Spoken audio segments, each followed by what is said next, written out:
This ceremony here this year is to mark the 22nd anniversary of the SIEV X tragedy, which you can read about on the sign there. 353 lives were lost in that tragedy. Today it's a special time for us because, as you know, many of these poles in this area here all have names on them. And the names on the poles extend all around that corner over there.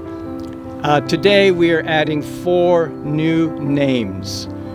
How did these poles get names? We think it's just from survivors or who could give names to Steve Biddulph, the founder of the memorial, or from especially from their families who were here waiting for them in Australia. And that's what's happened this time. A family contacted us saying, we know people, we visited the memorial, our friends' names were not there, could you add their names? So we're doing that today. It's a special time for us and for them.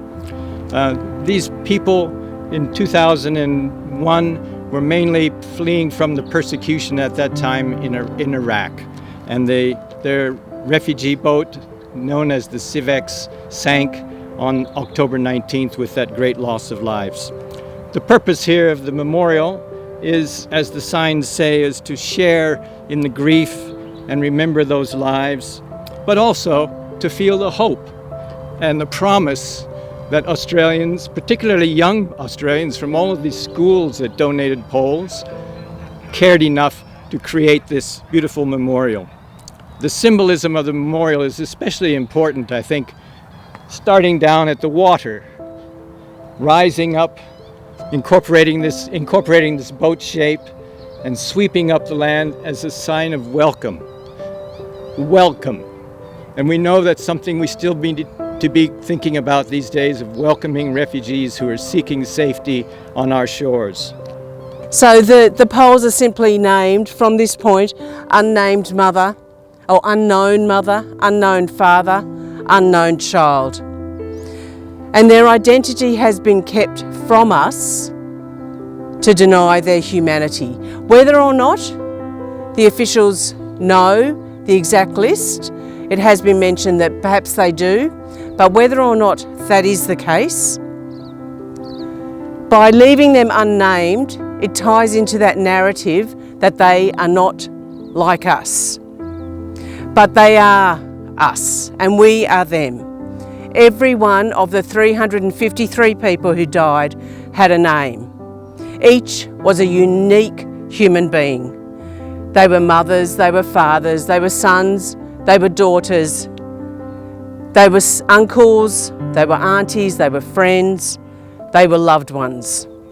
And this morning, by adding the names of one family who died to these 4 poles, is a way that we can be part of restoring and reclaiming their identity for them and for the families and their loved ones and friends who continue to grieve for them.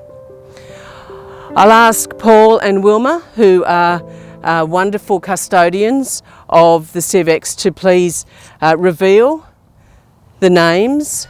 So we were contacted about a year ago by someone out of the blue for whom this family were loved ones.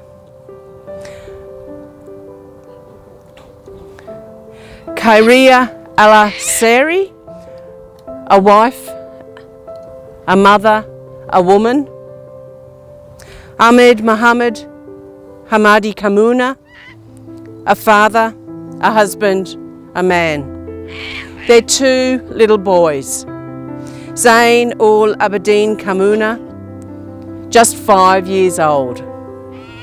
Zainuddin Kamuna, just 4 years old. This family, like every single person remembered at this memorial, had the right for a future, had the right to live life to the fullest. Tragically, that was taken from them. So in their memory and in their honour, we are proud to add their names to the memorial today and to reclaim their identity.